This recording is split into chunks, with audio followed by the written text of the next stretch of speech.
The kids are dismissed. They can meet in the back with Miss Jeannie and Mr. Scott this morning. We bless you guys.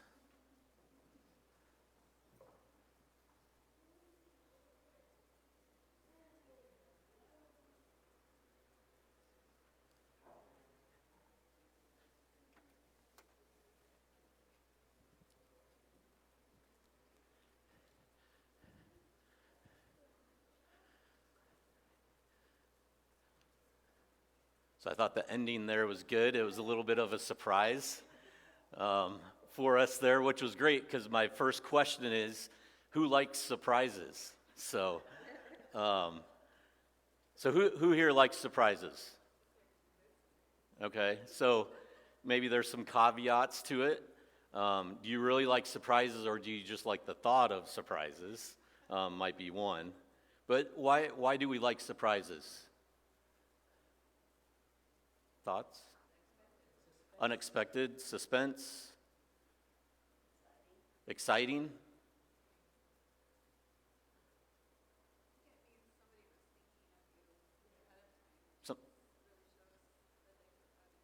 Yeah, somebody was thinking about you ahead of time. So they put some thought into it. So the other part of this, do you like planned surprises? Okay, like a birthday present. Like you kind of expect that surprise. You don't know what's in there unless you have Brogan as your son and he tells everybody what their presents are. So, or do you also like the unplanned ones? Like you show up to the house on your birthday and there's 20 friends suddenly there to celebrate you after a long day of work, right? Maybe that's a unplanned surprise. So truth be told, I like surprises. As long as I know they are coming, what to expect, to know the plan of the surprise, etc., okay? Which apparently takes the wind out of the surprise, or so I've been told. But as I was thinking about surprises, I do like to surprise others. That's one thing I do like. I like the build-up, I like the anticipation, the look on people's faces when you pull it off. And in 2021, our last family vacation before the kids were heading off to college, we decided to take our money from Christmas and put it towards a vacation. And so we thought, well, Branson is close. It'd be a great destination to go to. And so the surprise part of our trip, though, came through our accommodations, okay, where we were going to stay. So I found this amazing Airbnb. It was on the lake, but instead of sharing this with the kids, we showed them pictures of an old rundown camp with cabins. And this wasn't like, it was just creepy, right? These cabins were like, I don't know, somebody lost their life here. So now if you know me, you know that I'm fairly frugal. I like to put it that way. Others might use a different word. So these accommodations wouldn't come as a surprise necessarily because, oh yeah, that's just Dad. So it kind of took the wind out of the kids' sails as the time for vacation approached because they didn't know where we were going to stay. They thought this was really the place. And so when we got to Branson and we started making our way down this windy gravel road, it just built the anticipation of these cabins. There was a delayed sense of anticipation, but when we pulled up in front of this house where we were staying, I think even Nikki and I were a bit surprised at how nice and big the house was. The kids each got their own rooms, which was a first. That had never happened on a trip. They were lucky to get this small sliver of a floor in a bedroom to sleep on. But yeah, they had a game room, a hot tub, it was great. They had balconies overlooking the lake, and it turned into a great surprise, and we had an amazing week there. But what about kingdom surprises? So I think God is oftentimes a God of surprises, but we like to know the general game plan ahead of time. When we find ourselves on the verge of something, or maybe in a battle, in a valley, or maybe even reaching the top of the mountain where we're hopeful for a surprise ending, a deliverance from the situation, but do we trust God to pull through? Or do we take the planning into our own hands? I think even on mountaintop experiences, we can't wait to get there, right? So we might cut through the last mile of trees to get there quicker. But what might we miss when we do this? So our kids couldn't take things into their own hands, and I'm not sure they trusted their father to pull through and deliver them from creepy cabins. They were hoping for a shortcut to somewhere different. But I think I even surprised myself. How about surprises in Scripture? Today we're going to look at one for the Israelites, and we're going to look in Exodus 14. A surprise, and in such dramatic fashion where God delivers them out of despair and into celebration. So the journey up until this point in our series, we started out looking at the Hebrew midwives and Moses' life being spared. Nikki talked about Moses on holy ground by the burning bush in the presence of God. And last week we looked at Moses meeting up with his brother Aaron as they headed to Egypt to tell Pharaoh to let their people go. And as we know, it took many plagues and even Pharaoh's firstborn dying before Pharaoh couldn't wait to see them leave. But like any good power-tripping ruler, one's self-preservation becomes the most important thing. And what once brought death is minimized, explained away, and maybe even justified. So let's read Exodus 14 this morning. Starting in verse 5. When the king of Egypt was told that the people had fled, Pharaoh and his officials changed their minds about them and said, "What have we done? We have let the Israelites go and have lost their services." So he had his chariot made ready and took his army with him. He took 600 of the best chariots, along with all the other chariots of Egypt, with officers over all of them. The Lord hardened the heart of Pharaoh, king of Egypt, so that he pursued the Israelites who were marching out boldly. The Egyptians, all Pharaoh's horses and chariots, horsemen and troops, pursued the Israelites and overtook them as they camped by the sea. As Pharaoh approached, the Israelites looked up, and there were the Egyptians marching after them. They were terrified and cried out to the Lord. They said to Moses, "Was it because there were no graves in Egypt that you brought us to the desert to die? What have you done to us by bringing us out of Egypt? Didn't we say to you in Egypt, 'Leave us alone. Let us serve the Egyptians'? It would have been better for us to serve the Egyptians than to die in the desert."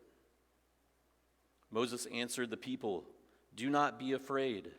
Stand firm, and you will see the deliverance of the Lord will bring you today. The Egyptians you see today, you will never see again. The Lord will fight for you. You need only to be still." Then the Lord said to Moses, "Why are you crying out to me? Tell the Israelites to move on. Raise your staff and stretch out your hand over the sea to divide the water, so that the Israelites can go through the sea on dry ground. I will harden the hearts of the Egyptians so that they will go in after them, and I will gain glory through Pharaoh and all his army, through his chariots and his horsemen. The Egyptians will know that I am the Lord when I gain glory through Pharaoh, his chariots, and his horsemen."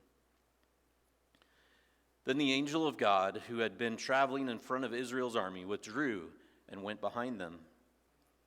The pillar of cloud also moved from in front and stood behind them, coming between the armies of Egypt and Israel. Throughout the night, the cloud brought darkness to the one side and light to the other side, so neither went near the other all night long. Then Moses stretched out his hand over the sea, And all that night the Lord drove back the sea with a strong east wind and turned it into dry land. The waters were divided, and the Israelites went through the sea on dry ground, with a wall of water on their right and on their left. The Egyptians pursued them, and all Pharaoh's horses and chariots and horsemen followed them into the sea. During the last watch of the night, the Lord looked down from the pillar of fire and cloud at the Egyptian army and threw it into confusion. He made the wheels of their chariots come off, so that they had difficulty driving. And the Egyptians said, "Let's get away from the Israelites. The Lord is fighting for them against Egypt." Then the Lord said to Moses, "Stretch out your hand over the sea, so that the waters may flow back over the Egyptians and their chariots and horsemen." Moses stretched out his hand over the sea, and at daybreak the sea went back to its place. The Egyptians were fleeing toward it, and the Lord swept them into the sea. The water flowed back and covered the chariots and horsemen, the entire army of Pharaoh that had followed the Israelites into the sea. Not one of them survived. But the Israelites went through the sea on dry ground, with a wall of water on their right and on their left. That day the Lord saved Israel from the hands of the Egyptians, and Israel saw the Egyptians lying dead on the shore. And when the Israelites saw the great power of the Lord displayed against the Egyptians, the people feared the Lord and put their trust in him and in Moses, his servant. What a scene to unfold. I wanted to pull up a map of the Red Sea and where they crossed, but there's some debate on where that might have truly happened, because the Red Sea covers a wide range of bodies of water, from basic reed-filled lagoons to deep gulfs. But what we do know from the text is that there was great depth and width, as it talks about walls of water, a dry seabed, and total destruction of Egypt's elite military. So we know this wasn't Lake Serinsky or Chalco Hills. This was huge. They crossed at morning watch, which would have been between 2 a.m. and 6 a.m. Nothing like a good miracle in the middle of the night and a good multi-mile hike through a sea to awaken the senses. I know some of you would enjoy doing that, a nice hike at 2 a.m. So this whole scene foreshadows that of the journey of salvation. Salvation itself is a miracle that we get to experience as Jesus enters our life. We see a passing through the water, symbolizing baptism. We see God crushing the enemy, as this mirrors Jesus' triumph over sin and death on the cross. And then we see in verse 19, the angel of God, who had been traveling in front of Israel's army, withdrew and went behind them. The pillar of cloud also moved from in front and stood behind them, coming between the armies of Egypt and Israel. And throughout the night, the cloud brought darkness to the one side and light to the other, so neither went near the other all night long. For us, we see Jesus as our mediator, standing between judgment and salvation. Sometimes when the enemy is in pursuit, we hope for a cloud to separate us, to give us some reprieve. And the Lord does this for us, to provide space for us, to continue moving forward and to come into relationship with him. This whole process is stepping into new life. The old has gone, the new has come. We might not forget the past, but we're no longer our old selves in captivity. We're freed, chosen, heirs, co-heirs, children, adopted sons and daughters, as we step into the miracle that he has for us.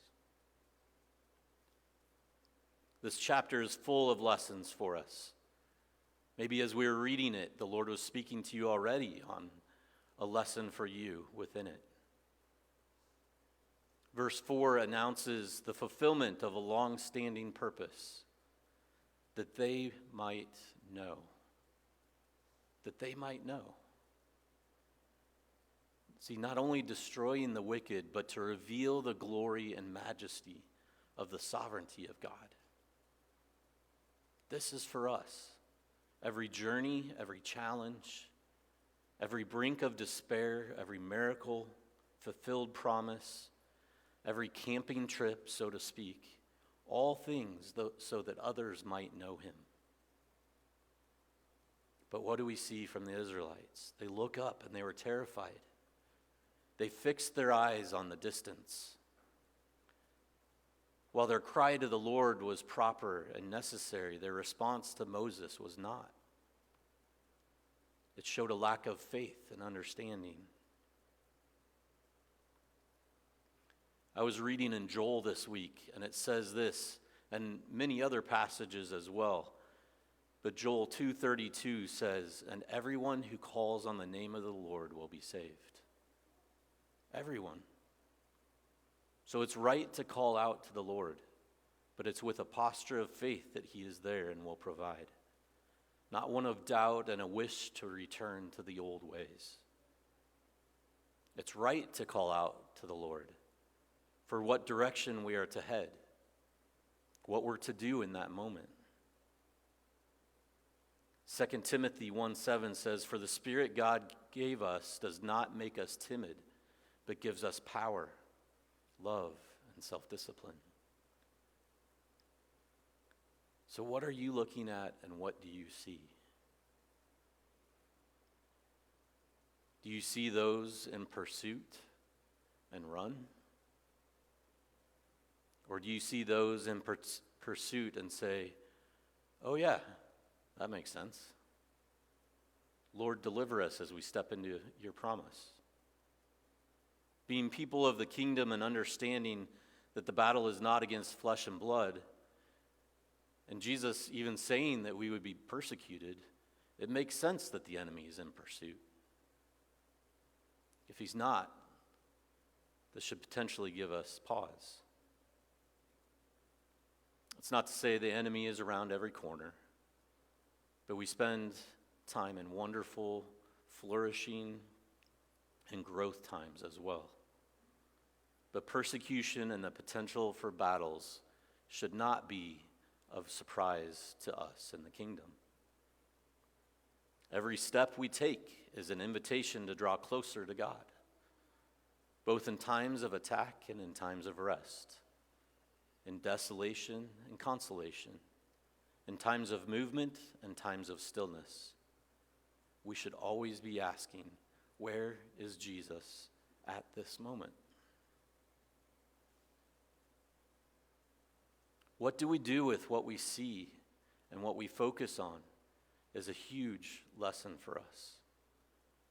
We might think about Peter on the water when Jesus said, "Come to me." But then what happens? When he saw the wind, he started to sink. My mind goes to Shadrach, Meshach, and Abednego in Daniel 3, and then Daniel in chapter 6. They kept their eyes focused, not on the furnace or the lions, but on God. On the brink of certain death, they did not waver.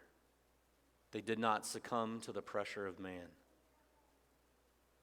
We see Daniel, when he learned that the decree had been published, he went home to his upstairs room. 3 times a day he got down on his knees and prayed, giving thanks to his God, just as he had done before. Outside circumstances did not affect his inner resolve or relationship with God. I think it's interesting because even what is hidden is seen, not only by God, but also by others. Somehow others saw Daniel doing this and reported it to the king. He was in his own home. When our eyes remain focused on what they need to be, others will experience life out of this, and God will receive glory. Things are done so that others might know. God not only provides a way for us